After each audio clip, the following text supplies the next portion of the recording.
بسم الله الرحمن الرحيم. النهارده في فيديو جديد هنعرف ازاي نظبط فيه الساعة اللي ضربة موضة اليومين دول، اللي هي الساعة بيسموها ابل عشان عليها علامة التفاحة. هي ساعة ليد ويندوس انذار كده فبتنور، ما بتديش غير الساعة بس. هنعرف ازاي نظبطها.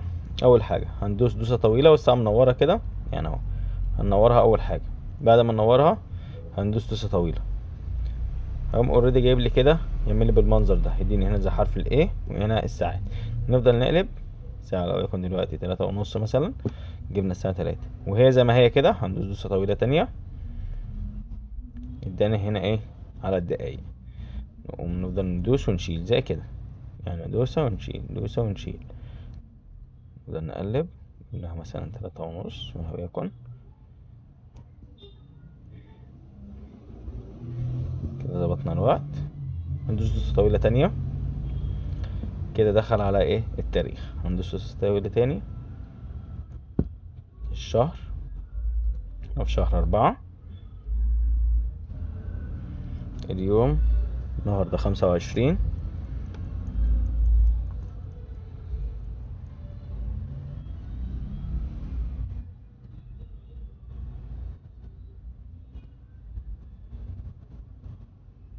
هندوس دوسة طويلة تاني زي كده. خلاص كده ظبطنا الوقت. عايزين نعرف التاريخ، بنعرفه ازاي؟ كده الوقت، كده التاريخ 25/4. انا بندوس كمان دوسة يدينا ايه التاريخ. اتمنى تكونوا استفدتوا من الفيديو.